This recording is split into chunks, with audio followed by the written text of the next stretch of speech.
Buenos días a todos. Mau muy diligentemente nos preparó un guión que no creo que me dé la cabeza para usar, pero hoy yo estoy particularmente contento, Susana, de tenerte con nosotros. La vida es muy peculiar. Susana y yo nos conocimos hace...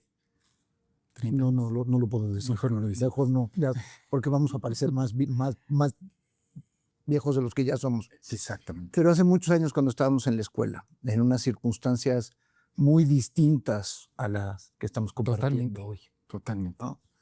La vida nos hizo conocernos en la escuela, nos dejamos de ver enormes cantidades de años y luego la profesión nos trajo de regreso otra vez, gracias a Mau, y nos trajo a Susana como cliente, cosa que además para un despacho de abogados es una situación muy feliz, ¿no? Y la idea de esta plática de hoy es platicar un poquito con Susana de cómo fue su vida y sus experiencias a lo largo de su vida. Entonces, como la verdad no sé muy bien cómo llevar a cabo un interrogatorio, eso hacen los penalistas, yo no hago eso, te voy a dejar, Susana, que platiquemos como hace una semana que desayunamos juntos. No, me parece muy bien. Muchísimas gracias, Enrique. Muchísimas gracias, Mau. Muchísimas gracias a todo el despacho por esta oportunidad de contar un poco de mi historia. No sé si sea interesante o no, pero primero que nada, soy Susana Videgaray. Yo me identifico como una mujer transgénero. Eso ha sido un camino larguísimo en mi vida, muy complicado, pero finalmente satisfactorio en el sentido de que logro vivir como realmente soy. Viví muchos años, sí dijiste, no quisiste decir los años, pero sí tengo ya bastantes, algunos. Nos conocimos efectivamente cuando íbamos en la escuela, en condiciones muy diferentes. Yo en ese entonces me presentaba, mi expresión era masculina. Yo cuando nací y me asignaron el sexo masculino al nacer. Desde que tengo memoria, desde que recuerdo mis recuerdos más lejanos, yo decía, ¿y por qué nací hombre? ¿Por qué no nací niña? Y me enojaba. Yo sentía mucha identificación con mi mamá, sentía mucha identificación con mis primas, luego con otras amigas, vecinas de donde vivíamos, etc. Y yo vivía una vida realmente en ese momento un poco triste, porque decía, ¿por qué no nací niña? Es decir, había solamente dos posibilidades en este mundo, 50% una y 50% la otra, así lo veía yo. Y decía, ¿por qué me tocó esta? No entiendo. Y era verdaderamente triste. Eso yo no lo podía decir. Era un tiempo, eran los años 70, yo no podía decir eso. Mi mamá, que en paz descanse, siempre me decía, tú eres un niño. Y los niños no son bonitos, los niños no tienen por qué fijarse en la belleza. Los niños juegan a esto, los niños juegan con los cochecitos, los niños juegan con este tipo de juegos, aquí está tu balón de fútbol. Y toda mi familia era así, como toda la sociedad, y como en muchos sentidos sigue siendo la sociedad, que te asignan papeles, te asignan roles. Y sentía yo que vivía en un encierro, que no entendía por qué era yo como era. Estuve en una escuela católica de puros hombres, primaria, secundaria y preparatoria. Y tuve que hacer todo lo necesario, Enrique, todo lo necesario para pertenecer. Entonces aprendí a ser hombre. Aprendí lo que me correspondía. Me convencí de que era hombre. no había duda, mi cuerpo me lo decía, Ujú. ¿no? Los niños son así, tienen este cuerpo, y las niñas tienen este cuerpo. Y sí, es verdad, esto es lo que me tocó. Ni modo, voy a vivir así, no me queda de otra. Entonces aprendí. Para defenderme en la escuela tenía yo que ser como los demás niños. Me costaba mucho trabajo y sí, efectivamente, muchas veces me buleaban, sobre todo en la primaria y la primera parte de la secundaria. Eh, no me buleaban porque fuera yo una persona afeminada ni nada, porque en eso lo aprendí bastante bien, pero por ser una persona muy callada, muy tímida, muy sola. Yo en realidad durante la primaria no tuve amigos, no logré tener amigos, no congeniaba yo con ellos. Yo llegaba a mi casa y en mi casa teníamos unos vecinos y con mis vecinos jugaba mucho, con mis vecinas, y ahí me la pasaba bien. Mi mamá era muy estricta y me decía, tú vas a ser como tu papá. Tu papá es abogado. Y sí, mi papá a la fecha sigue siendo abogado y sigue trabajando todavía, y vas a ser como él. Eh, ya estudiarás lo que tú quieras, pero tu papá tiene un despacho y pues vale la pena que vayas pensando en eso, ¿no? Así pasó el tiempo. No tenía yo con quién hablar de esto. En la escuela, las maestras, los maestros, los hermanos lasallistas, hablaban del pecado de pensar en cosas que no correspondieran a lo que la sociedad, a lo que la religión dictaba. Y yo incluso pensaba, yo me voy a ir al infierno. O sea, porque yo no pienso como todos ellos. ¿No? Yo tengo un deseo, un deseo de ser niña, y eso está mal, eso es un pecado, eso no debe ser, ¿no? Me decían, mira, tú no te vas al infierno si tú te arrepientes antes de morirte. Si antes de morirte tú te confiesas y dices que te arrepientes de todos tus pecados, no te vas al infierno. Entonces, bueno, esa era mi esperanza, de que no me muriera yo en un accidente donde no me diera tiempo de arrepentirme, De ir al de confesionario. ir al 10 confesionario minutos antes de 10 morir. minutos antes, ¿no? ¿No? Incluso me contó una vez un profesor una historia de alguien que se estaba ahogando y en el momento de ahogarse algo lo mantuvo durante segundos en la superficie, y según esto fue Dios que le dio la oportunidad de arrepentirse en ese momento de todos sus pecados. Dijo, ¿a mí me darán esa oportunidad? No lo sé, ¿no? Y luego, evidentemente, todo eso pasó. El tema religioso lo pensé, cambió. Sí, lloraba yo mucho, em, lloraba bastante, pero a nadie, absolutamente a nadie le podía decir. Iba a casa de mi abuela y me tocaba jugar con mis primos hombres, están jugando fútbol. No es que me disgustara el fútbol, no es que el fútbol sea necesariamente de hombres y mujeres, simplemente no me gustaba, ¿no? Pero era algo que yo tenía que hacer, ¿no? Y entonces me metieron a clases de fútbol, me regalaban de cumpleaños los zapatos de fútbol, un balón, una camiseta, mi papá me llevaba al estadio. Así fue mi vida, ¿no? En secreto, yo vivía en base a mi imaginación. Y eso fue lo que me salvó. Yo soy una persona que tiende a pensar mucho, a meditar, a imaginarse, a cerrar los ojos y entrar en otro mundo. Y fui experta durante mi infancia en eso. Yo cerraba los ojos, me acostaba en mi cama, a veces abajo de la cama, cerraba los ojos y me imaginaba otro mundo, un mundo diferente al que estaba yo viviendo. Yo tenía la ventaja, evidentemente, que sí, mis papás me querían. Yo tuve una familia que me quiso mucho, tuve mis hermanos, tuve un hermano y una hermana 9 años menor. Este, y en ese sentido, muy bien, tuve una educación, etcétera. Pero, pero siempre yo me imaginaba otro mundo. Yo vivía a veces una vida paralela, en otro universo, ¿no? Em, Me gustaba mucho leer y ver sobre moda, sobre cómo se vestían las mujeres, cómo hacían, cómo se maquillaban.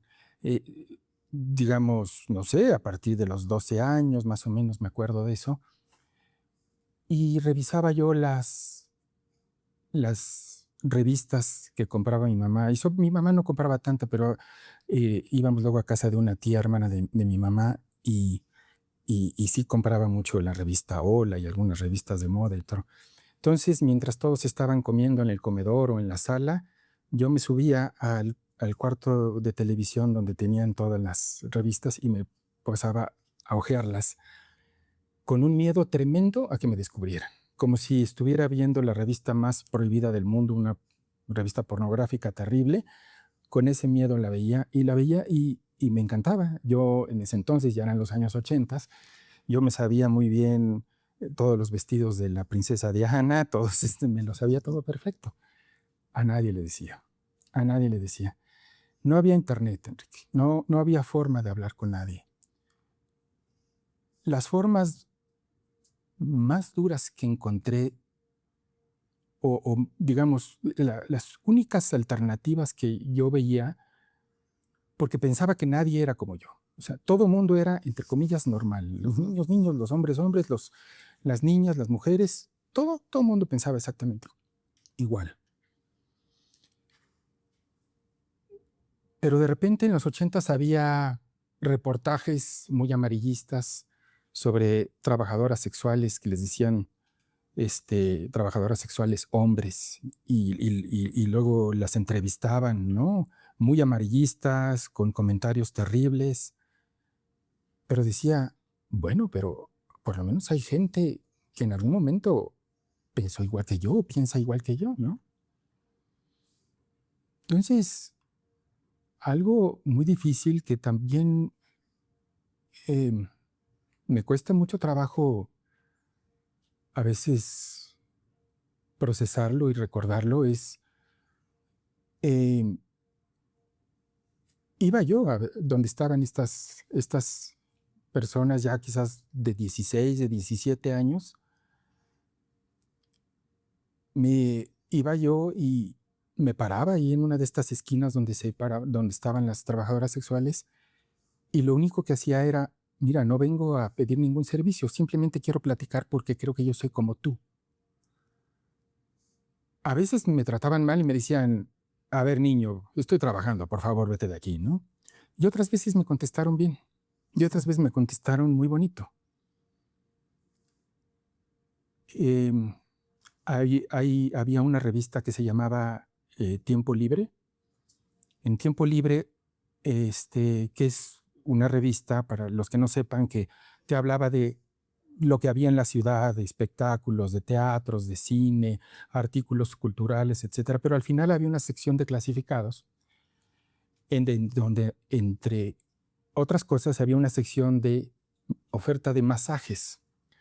Y decía masajes en general, pero de repente había uno que decía masajes ofrecidos por travestis.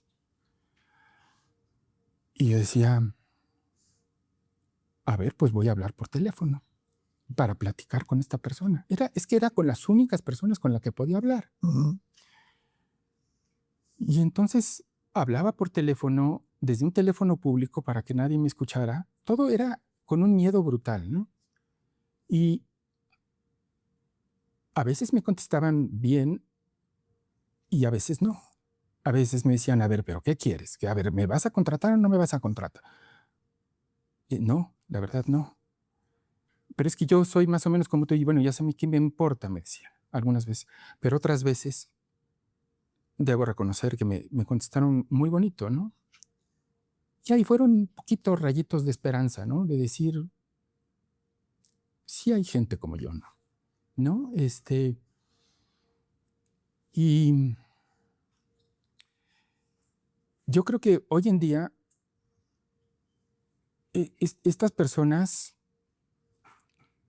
son, digamos, una de las...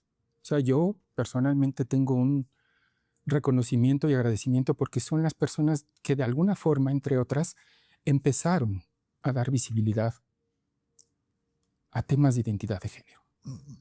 El tema de identidad de género, aunque mucha gente lo niegue y ahorita está de moda negarlo, ya hay muchas en muchos países, inclusive en México, muchas, no sé, políticos, comentaristas, que dicen, esto de la identidad de género es pura ideología y no existe. No, sí existe. Aquí estamos. Y sí, sí existe y es real y sí se sufre mucho. El hecho de que tu cuerpo anatómicamente sea de una forma, no necesariamente implica que te identifiques como la sociedad dice que se debe de identificar quien nace con ese tipo de cuerpo. No es cierto. Eso no es verdad. Si existimos, quizás somos una minoría. No, quizás somos una minoría. Hay más gente que no ha logrado salir, que no lo logra sacar. Me consta porque ya lo he visto en personas que se han acercado a mí y que me han preguntado cómo le hiciste porque simplemente no pueden. ¿Y cómo le hiciste? O sea, porque claramente debe ser un proceso complicado. Es muy complicado. Pues, perdón, pero ¿y cómo? ¿Cómo, verdad? ¿Cómo? Pasaron muchos años. Sí. Pasaron muchísimos años. ¿No? Te estoy hablando esto de los años 80, ¿no? Llegaron los años 90, estudié la carrera. A ver, para hacer un pequeño fast forward, yo publiqué esto, digamos, ya en general, a nivel profesional y a todo mundo, si se puede decir así, hace año y medio. Hace muy poquito tiempo, un poquito menos de año y medio. Uh-huh. Ya había empezado a vivir socialmente como Susana, con mi expresión femenina, 2 años atrás o 3 años atrás, pero todavía no había logrado hacerlo a nivel profesional. Pasó muchísimo tiempo. Entonces te estoy hablando de los 80s y remontémonos hasta 2024.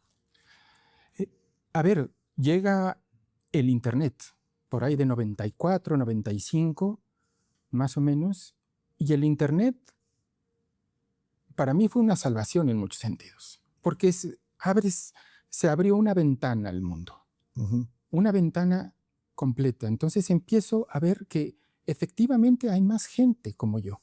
Hay gente en Estados Unidos, hay gente en Europa, hay gente en Sudamérica, hay gente incluso en México, que piensa más o menos como yo. Pero el problema es que todavía, ni en esa época, todavía no se habla propiamente de la identidad de género. Nos clasificaban como hombres que les gusta vestirse de mujer, ¿no? Uh-huh. Y así me consideraba yo, porque finalmente yo tampoco entendía, no sabía qué es eso de identidad de género. No sabía, no entendía, no había palabras para poder definir quién soy yo, ¿no?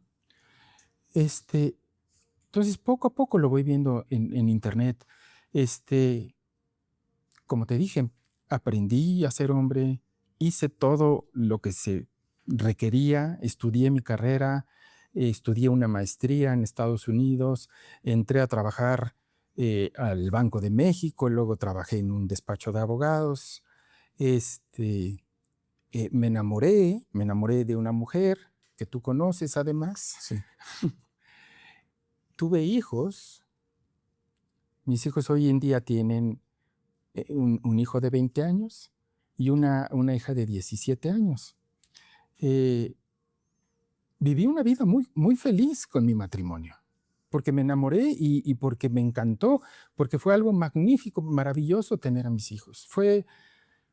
Viví una vida muy, muy, muy feliz, tratando de ocultar siempre este deseo que tengo. Pues era un deseo que trataba de echar para afuera porque no correspondía a quien era yo. Pero de repente salía y de repente me metía a ver la curiosidad, a ver qué veo en internet.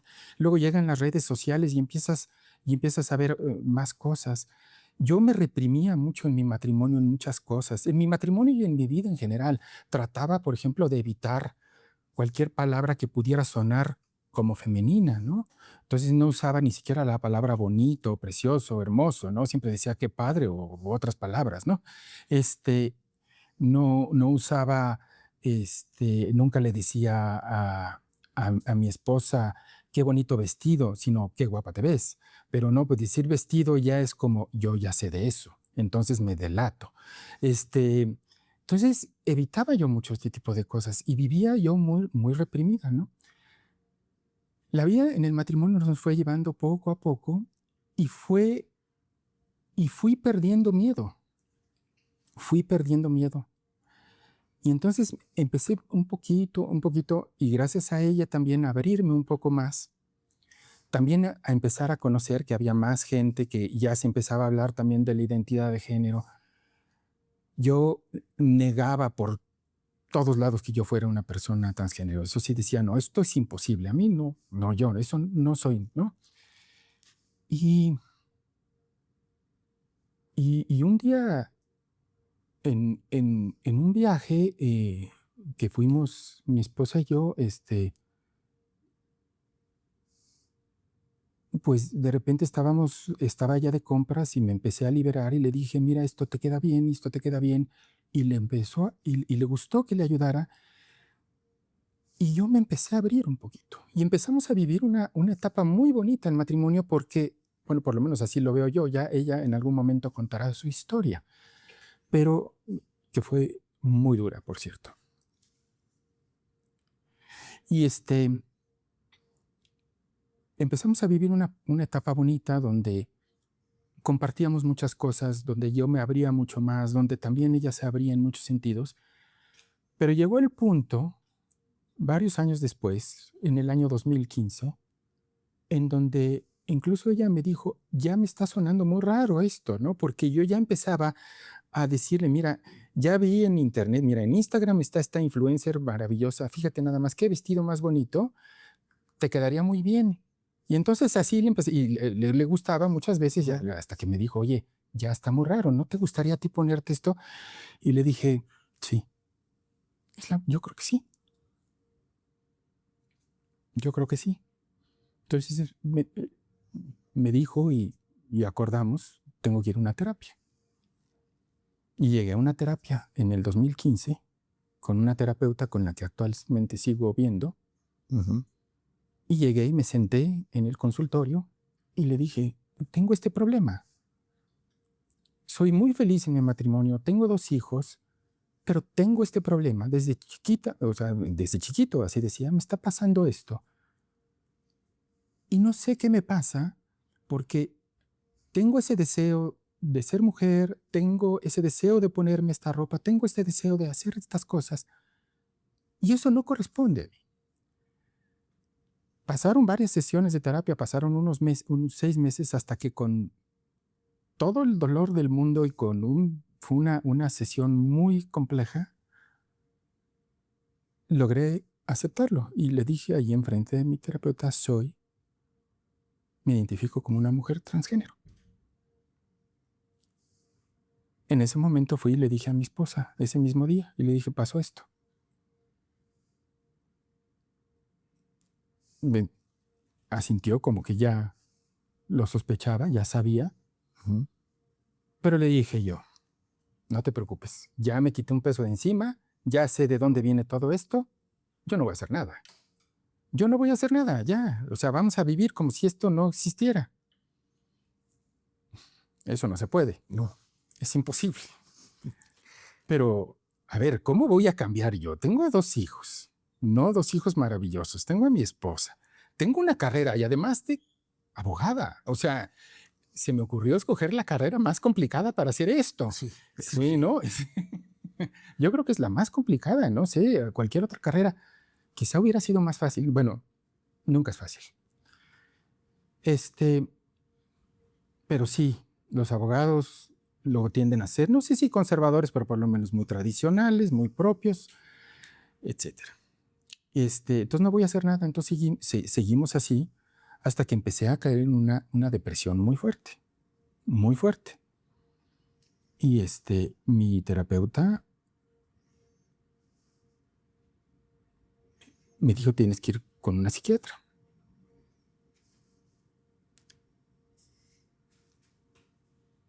O sea, hubo momentos muy fuertes de ideas suicidas.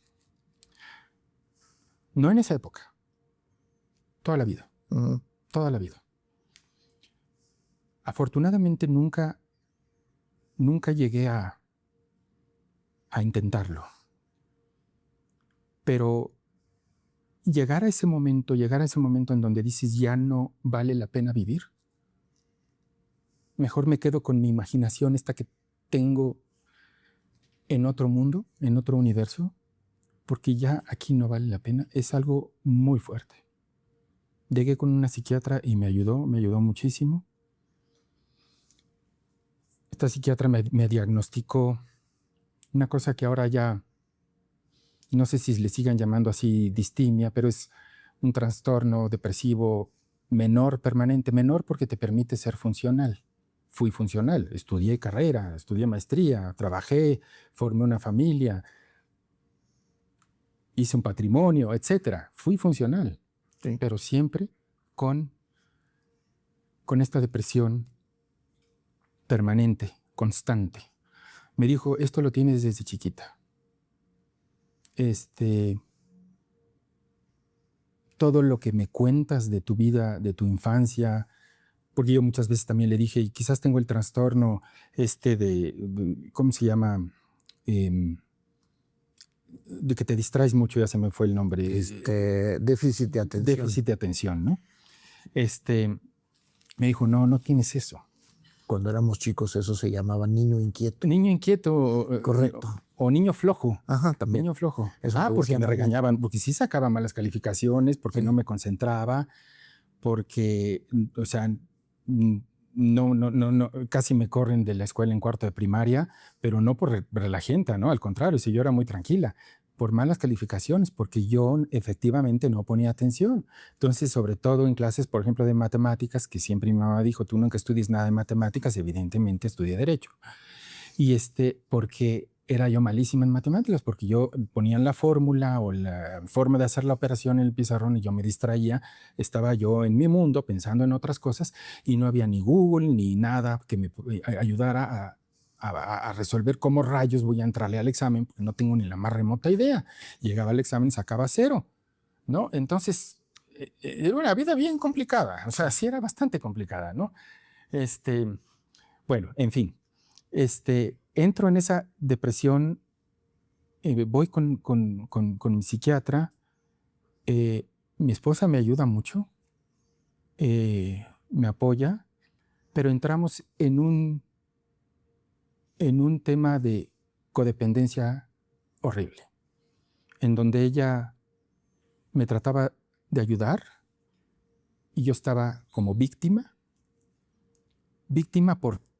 por ser como soy y por la culpa que sentía de lo que le estaba yo haciendo a ella. Yo sentía una culpa brutal. No es justo que te esté haciendo esto. O sea, no es justo que tú te hayas casado con esta persona y te esté diciendo que soy esta otra. Y fue terrible, ¿no? Entonces logramos más o menos manejarlo. Y no nos vamos a separar. No sé, nos daba miedo tomar esa decisión. Tomar la decisión de la separación era algo muy, muy fuerte. Llega la pandemia y en la pandemia vivimos muy bien, pero sí nos dimos cuenta que éramos ya más bien roommates. Y en el año 2021, ella toma la decisión que hoy le reconozco, que tuvo mucho valor, y dijo, nos vamos a separar. Y efectivamente nos separamos. Ella ha sido muy, digamos, una extraordinaria mujer. O sea, verdaderamente admirable en todos los sentidos. Siempre nos mantuvimos cerca para estar bien con nuestros hijos. todavía venía el miedo de, bueno, ya nos separamos. Pero esto no lo sabía nadie, Enrique. Nada más lo sabía ella. No se lo había yo dicho a nadie. Ella sí se lo había contado a un par de amigas, nada más. Pero aún así, ella también tenía el encierro brutal de no poder decírselo a nadie porque yo lo seguía manteniendo en secreto. Y entonces a los hijos no se los habíamos dicho, a los papás les dijimos, nos estamos separando pues porque nos dimos cuenta que ya la relación no podía continuar. A ella incluso la juzgaron mucho sus papás, su familia, y eso viene también de todo el esquema patriarcal, machista que hay en México y que quizás en todos los países, en donde incluso los papás culpan a la mujer. ¿Y por qué te estás separando? ¿Te vas a quedar sola? No puedes estar sola. Y ella se frustraba porque no se lo podía decir a nadie. Y obviamente también se enojaba conmigo, ¿no? Hasta que finalmente le dije, lo tenemos que decir. Entonces hicimos un plan y se lo dijimos a nuestros hijos. Ella se lo dijo a sus papás. A nuestros hijos se los dijimos las dos sentadas en la sala. Yo redacté una carta que luego me sirvió para enseñársela a mi papá, para enseñársela a mi hermana, para enseñársela a mis amigos más cercanos y para leérsela a mis hijos. Es una carta que narra un poco la historia y de dónde viene todo, ¿no? El proceso con los hijos no ha sido fácil, para ellos ha sido complicado, pero poco a poco hemos ido hablando. Estuvimos en una terapia familiar, los 4, que nos ayudó muchísimo. También nos dimos cuenta que ya ellos, siendo unos adolescentes, también tienen otros temas. En la terapia familiar salían muchas otras cosas, no me dejan ir al antro, salían muchas otras cosas en donde también te das cuenta, bueno, mi papá en realidad es una mujer transgénero, pero la verdad es que sí quiero yo ir al antro y no me están dejando, ¿no? Lo demás no importa. Lo demás no importa, sí, exactamente, ¿no? Y no me dejan, pero eso sirvió también para tener mucha mayor comunicación con ellos, ¿no? Sí, y hoy en día, afortunadamente, gracias a un trabajo fuerte que hemos hecho como familia, que yo he hecho en mis trabajos de terapia, que sigo yendo religiosamente, tengo una relación maravillosa con mis hijos. Los veo y nos divertimos muchísimo, hablamos, me cuentan de qué es lo que les gusta hacer, nos vamos al cine, nos vamos a comer, y es magnífica mi relación con ellos, ¿no? Con mi papá, a mi papá se lo dije, mi papá hoy en día tiene 83 años, mi mamá ya falleció, mi mamá ya no tuve oportunidad de decírselo, y a mi papá evidentemente le cuesta trabajo, le enseño la carta y me dice, no puedo creer que hayas vivido esto y no haya estado yo contigo. Y le dije, pero no es tu culpa, yo no te dije nada. Tú me quisiste, mi mamá me quiso, hicieron todo lo que tenían que hacer. Así lo viví porque así lo tenía que vivir. No había forma de que tú te dieras cuenta, no había forma. Al contrario, te agradezco mucho todo lo que me has dado durante toda la vida. Y te agradezco mucho que estemos teniendo esta conversación y la podamos tener de una forma así, abierta, civilizada. Una conversación muy sentida, muy profunda.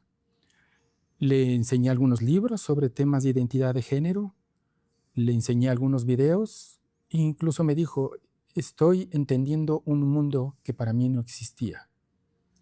Es un mundo que hoy en día me hace toda la lógica, pero para mí era completamente inexistente. Te felicito, estoy muy orgulloso de ti. Y ya, así pasó, así seguí, todavía presentándome mi expresión masculina, hasta que sí, cuando le dije, ya voy a sacar esto público. Digamos, yo en el Inter, y perdón que me salte, entré a un grupo de apoyo. Al separarme y ya estar yo sola viviendo en mi departamento, yo digo, bueno, ¿y ahora qué rayos voy a hacer, no? Ujú. Y pues mi psiquiatra me recomendó con una psiquiatra colega suya que se ve, especializa estrictamente en temas de identidad de género. Ni siquiera LGBT en general, sino identidad de género. Y fui con ella y es una clínica donde tiene una socia que es endocrinóloga. Llegué con esta psiquiatra y me dijo,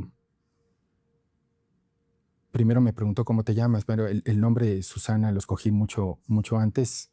Incluso mi esposa participó de alguna forma en el nombre. Le dije, soy Susana y vengo porque... Y estaba yo en la lona de la depresión, ¿no? Me dijo, tú todavía no puedes empezar un tratamiento hormonal porque tus niveles de depresión son muy fuertes. Y sí, en ese momento ya había entrado en una depresión mayor, Ujú. en donde incluso mi productividad en el despacho bajó. Trabajar era de verdad como estar trabajando en la computadora con una roca encima. Era verdaderamente complicado. No sabía qué hacer. Le decía yo, Harumi, así se llama mi psiquiatra, es que Harumi, yo no puedo hacer nada. O sea, yo vengo contigo porque me dijeron que viniera contigo, pero yo no puedo hacer nada porque, a ver, no hay o sea, no existen abogadas así como yo. O sea, yo conozco ya todo el medio legal en México, más o menos sé quién es. No hay nadie como yo. Las personas que conozco a través de redes, pues no tienen hijos, tienen 25 años, no tienen hijos, ni tienen nada. Yo no puedo hacer nada. Sí, ya saben mis hijos, sí, está bien, ya saben. Pero me siguen viendo como su papá masculino. Correcto. Y me dijo, no, sí, sí hay. Y entonces me presentó a una persona,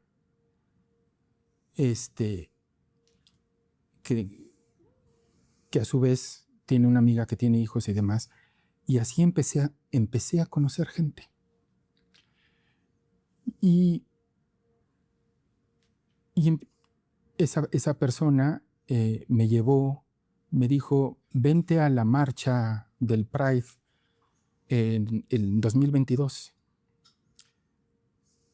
Y llegué a la marcha con toda mi expresión masculina y con una pena terrible. Yo me tapaba aquí para que nadie me viera porque todo el mundo toma fotos ahí, no me vayan a ver, esto va a salir en los periódicos. Y yo una pena terrible, ¿no? Y ya finalmente llegué y nos colocamos en un contingente que se llama la Red de Familias Trans.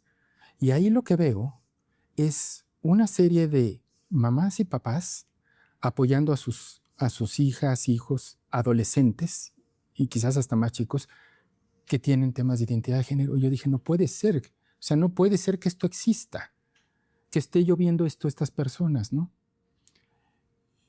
Y entonces ahí conocí más gente y a través de una de ellas llegué a un grupo de apoyo y llega un grupo de apoyo que se reúne todos los jueves por Zoom y hablamos de muchos temas. Y ahí empecé a hacer amigos. Los que viven en Ciudad de México nos vemos todavía presencialmente muchas veces, ¿no? Y de ahí tengo amigos que hoy en día son familia. O sea, hoy en día se convirtieron en familia. Ujú. Empecé un tratamiento hormonal. Finalmente mi psiquiatra me aprobó. Eso lo empecé, luego aquí cronológicamente se me va, pero lo empecé solita antes de empezar todo esto. Ya cuando me lo aprobó mi psiquiatra a mediados o a principios del 2022. Solita dije, a ver, yo no voy a transicionar, no voy a hacer nada, pero por lo menos ya quiero que mi cuerpo sentir que estoy haciendo algo. Y empecé a hacerlo. Ya luego fui a esta marcha, me llevaron a este grupo de apoyo, hice todo este grupo de amigos y poco a poco empecé a tomar más seguridad. Luego conocí a otra persona, también a través de mi psiquiatra, que es abogada, que tiene una hija, que se llama como mi hija además, que vivió algo parecido, que también se separó y que ya estaba viviendo con su expresión femenina, ¿no? Y eso me dio más seguridad. Entonces, finalmente, poco a poco fui manifestando o presentándome con mi expresión femenina hasta que logré decir hasta aquí. Seguramente ya voy a perder mi trabajo, no sé qué va a pasar, los clientes me van a discriminar, pero lo tengo que hacer. Y finalmente lo hice público el 26 de junio de 2024 y lo hice público a través de LinkedIn, que tengo ahí a muchos contactos y lo saqué y ahí recibí montones y montones de comentarios, afortunadamente la mayoría buenos, la gran mayoría.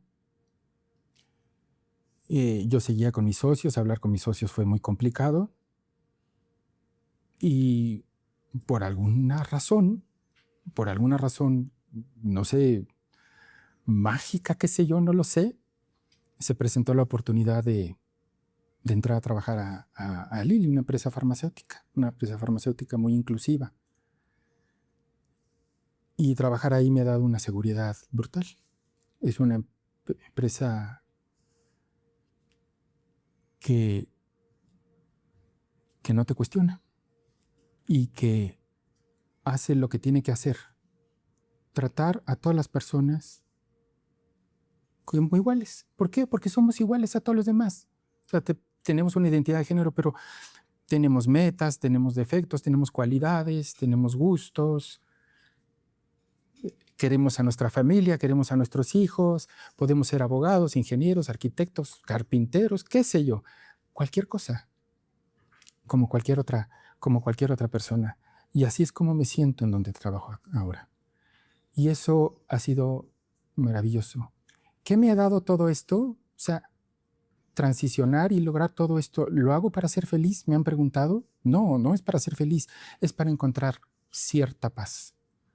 Porque sí logré finalmente en mi vida encontrar paz. Una paz que no tenía desde que yo me acuerdo. Desde que yo, no sé si desde que nací, pero por lo menos desde mis primeras memorias, desde los 4 años más o menos. ¿Por qué me acuerdo? Porque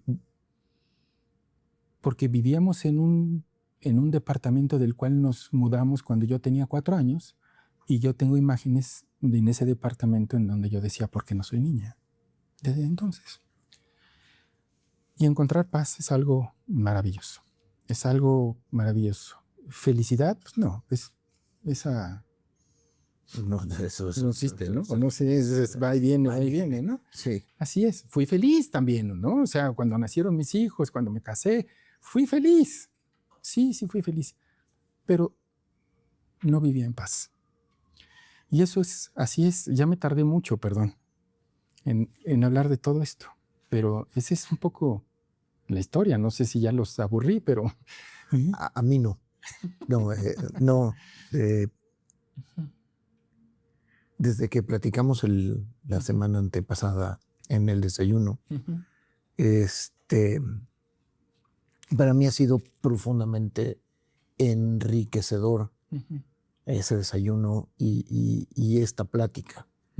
Y ni siquiera, y lo voy a decir así, porque así lo platicamos en el desayuno, ni siquiera puedo imaginarme ni empezar a entender tu realidad.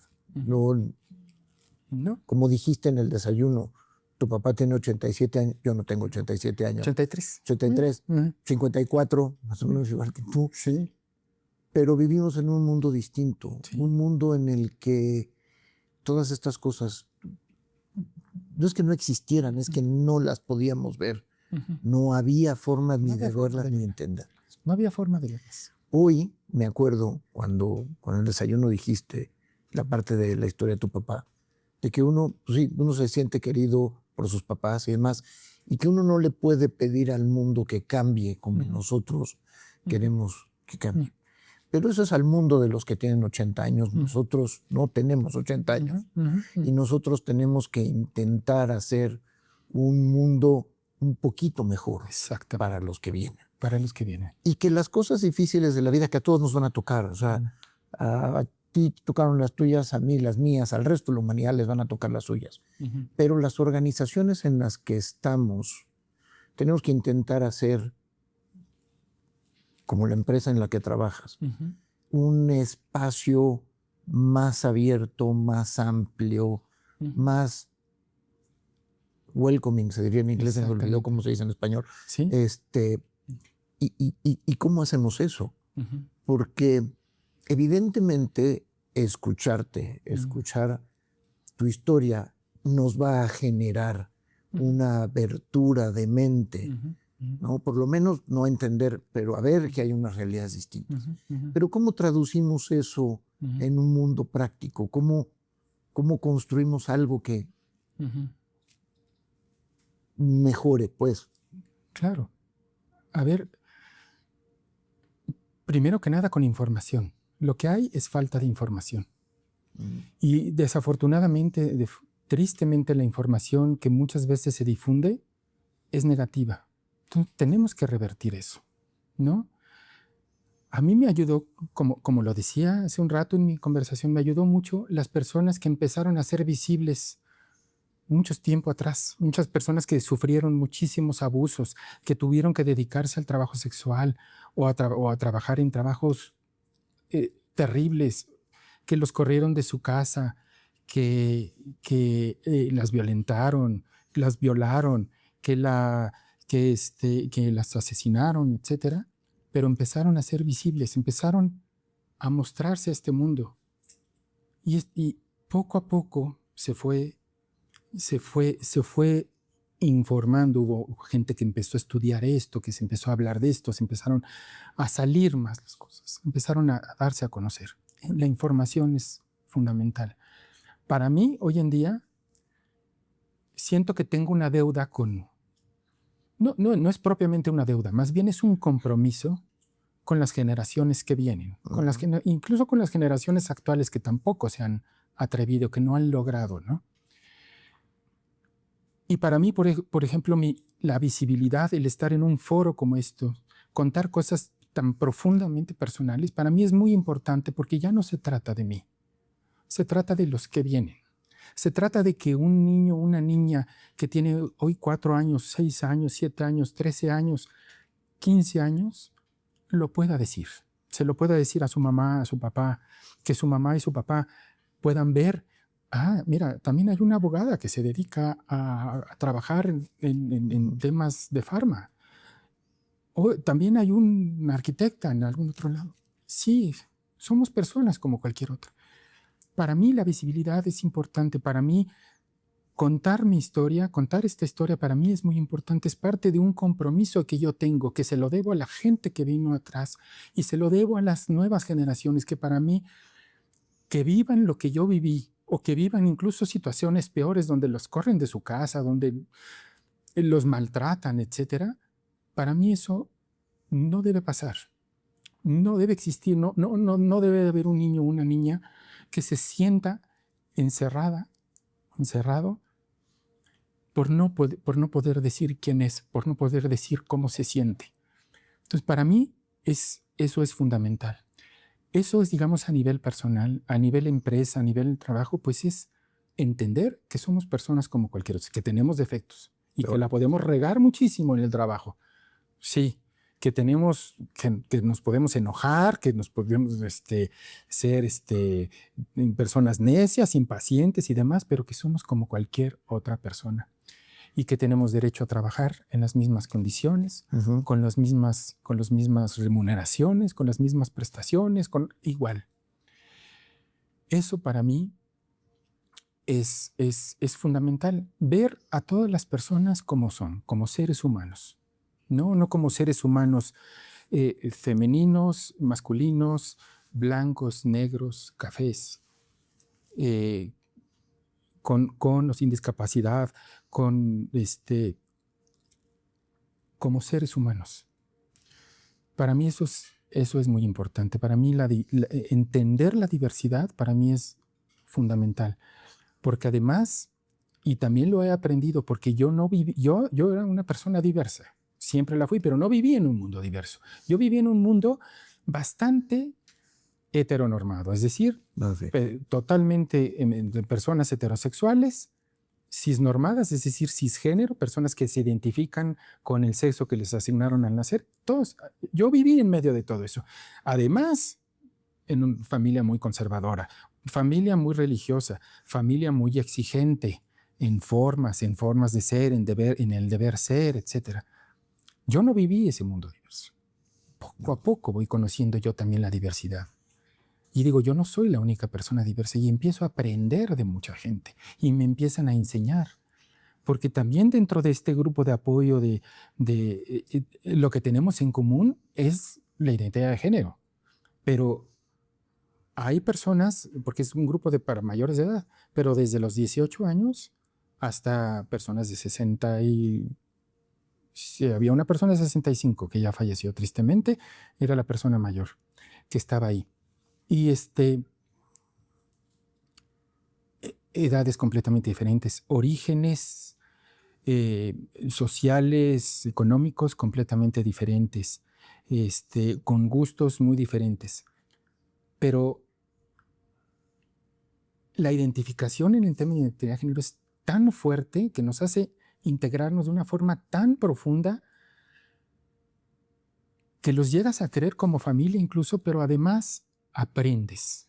Y aprendes a ver que hay una persona autista, hay una persona con una discapacidad, hay una persona que ha vivido en una pobreza terrible, hay otras personas que se dedican a muchas otras actividades muy diferentes a las que yo estoy acostumbrada a vivir, digamos, dentro de mi mundo social y empiezas a ver, bueno, no a todas las mujeres transgénero les gustaba la moda. A mí me gustaba mucho, ¿no? Pero a las otras no. Mira, yo sí soy una mujer, pero yo me he visto con lo que encuentro, ¿no? O sea, no todas somos iguales. Y mucho de lo que se ve, por ejemplo, en medios es una mujer transgénero, porque también hay hombres transgénero, ¿eh? No, estamos hablando de mí como mujer. Se piensa, nada más se cambió la ropa y se cambió el nombre y sus pronombres. No, esa es, digamos, la punta del iceberg. La transformación, la transición es completamente, es mucho más profunda. Todo lo que está abajo de la superficie es mucho más profunda. El haberme liberado, el ver muchas cosas que yo tenía reprimidas, el conocerme a mí misma, el tener mucho más contacto con mis emociones. Antes evitaba yo llorar y demás. Ahora llorar me ayuda muchísimo para poder sacar todas las cosas que tengo y no nada más por llorar de tristeza, sino llorar a veces de alegría, de alguna cosa que me emociona, cosas que yo me reprimía, cosas que antes ni siquiera pensar que yo podía decir. O sea, comunicarme yo comunicarme yo con mi yo de hace 20 años, 30 años, 40 años, y decirle que algún día iba yo a estar sentado en una sala de juntas, en un despacho de abogados. Bueno, a ver, ¿de qué estamos hablando? Eso no va a pasar nunca. Esto no va a pasar nunca, ¿no? Porque si quieres decir quién eres, está en un despacho de abogados, no vas a pasar ni vas a entrar ni al elevador. No vas a entrar ni al elevador, ¿no? Sí. Y aquí estoy, ¿no? Y aquí estoy. Y eso para mí es algo inimaginable. Se debe, pues, a que hay más información, Enrique. A que hay que difundir información positiva, la información objetiva, la que es. Y la negativa también, porque sí vivimos muchas cosas negativas, pero positiva en el sentido de que somos como cualquier otra persona y que no estamos inventando y que no es una moda. Imagínate si yo iba a decir, ay, se me ocurrió ser Susana ahora. ¿Y iba yo a vivir todo esto? Ni loca. No, puta. Jamás. Jamás, ¿no? Así es. ¿Mm? Bueno, creo que ya hay un reloj que nos está diciendo que se nos va a acabar el tiempo. Ojalá tuviéramos un poquito más, pero primero que nada, muchísimas gracias. Al contrario. Lo digo de verdad. Nuestro mundo, el mundo de los abogados, a veces es un tanto cuanto difícil. Hay una enorme cantidad de cosas que no podemos decir porque pues, es parte de nuestra profesión. Es parte de nuestra profesión. Sí. Exacto. Pero hoy sí, no sé lo que vaya a pensar el resto de mi organización cuando vea lo que sea. Pero desde nuestro desayuno y después de hoy, yo te estoy inmensamente agradecido porque yo soy mejor persona después de haber visto tu realidad de la vida, haberla vivido como una experiencia, no que ve uno en un libro, sino en una experiencia real. Y eso para mí ha sido profundamente enriquecedor y hasta cierto punto liberador. Sí. Ojalá lleguemos al momento en el mundo en el que lo que sea importante en general sean las personas. No ni la ropa, ni el vestido, ni el color, ni ninguna de las otras cosas, sino las personas y dentro de las organizaciones de trabajo la calidad del trabajo. La calidad del trabajo. ¿No? Y pues muchísimas gracias. Al contrario, Enrique, muchas gracias a ti, a tu despacho, a todos los miembros del despacho. Es muy importante que, de verdad, los felicito por abrir estos espacios. No es común que se abran estos espacios. Ahorita dijiste algo muy importante. ¿Quién sabe qué vayan a pensar algunos miembros del despacho o quién sabe qué vayan a pensar en lo personal las personas que vean esta entrevista? Yo ya estoy preparada para gente que piense y diga no estoy de acuerdo, ¿no? Y esto es una ideología. Yo sé que no lo es. Me duele mucho cuando lo dicen. Sí, me duele mucho. Una de las recomendaciones que me dio mi psiquiatra fue, da de baja Twitter, por favor. Ya no lo veas, porque yo me obsesionaba y veía todas las mugres que se decían en Twitter. Y no me ponía a pelearme ni nada, pero nada más de ver eso me angustiaba mucho, me da mucha ansiedad, muchísima ansiedad. Pero sé que existen, pero es una lucha. Es una lucha que tengo que hacer. Y mi idea es hacerla desde el punto de vista positivo, de dar información, de dar a conocer una experiencia en particular. Yo no sé si seas mejor persona ahora. Yo creo que siempre has sido buena persona, Enrique. No, cuando estábamos en la escuela era un poco más Barbaján. Me costó mucho trabajo volver a sacar al Barbaján que siempre he sido, ¿no? Pero son etapas de la vida. Así es. Son etapas de la vida. Pero de verdad, sí, te lo agradezco mucho. Yo creo que las personas escépticas que digan esto de dónde viene, no estoy de acuerdo, yo les diría más bien, dense la oportunidad de conocer y de entender. No nos perdamos en qué baño vas a usar o en qué deporte vas a jugar, ¿no? O sea, nosotras no somos quienes somos para jugar un deporte o para meternos a cierto baño. Vamos al baño porque tenemos una necesidad fisiológica, nada más.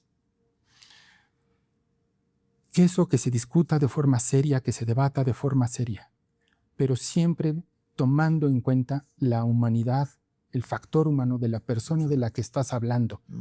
Y no decir nada más, no puedes entrar a este baño y te olvidas y mandas casi a la basura a las personas con una identidad de género diferente. Verlo con humanidad, con respeto, con comprensión y sobre todo, para mí la palabra clave siempre es empatía. La empatía. Entendamos, hay que ser conscientes de algo. No lo vamos a entender necesariamente. Yo ni siquiera lo entiendo. ¿Por qué soy así? No entiendo por qué yo nací así. No lo sé. Te pones a leer que si viene de cuando estabas en el útero, que si viene por alguna otra cosa, que si es biológico, que si no es biológico. Yo no sé de dónde venga. Ahí puede haber montones de teorías. Simplemente lo único que sé es que soy así. Y así soy y así son otras personas. y así estamos, y así. Entonces, no lo vamos a entender. Es muy difícil entender quizá también a una persona que nació sin poder ver. Podemos entender que no ve, pero nunca vamos a poder realmente entender cómo vive esa persona. Pero lo que tenemos que tener es empatía. Ujú. Empatía y decir, sé que eres diferente, que tienes esto, y te respeto, y eres un ser humano como cualquier otro. Así es. Muchas gracias, Enrique. Muchísimas gracias a ti. Ujú.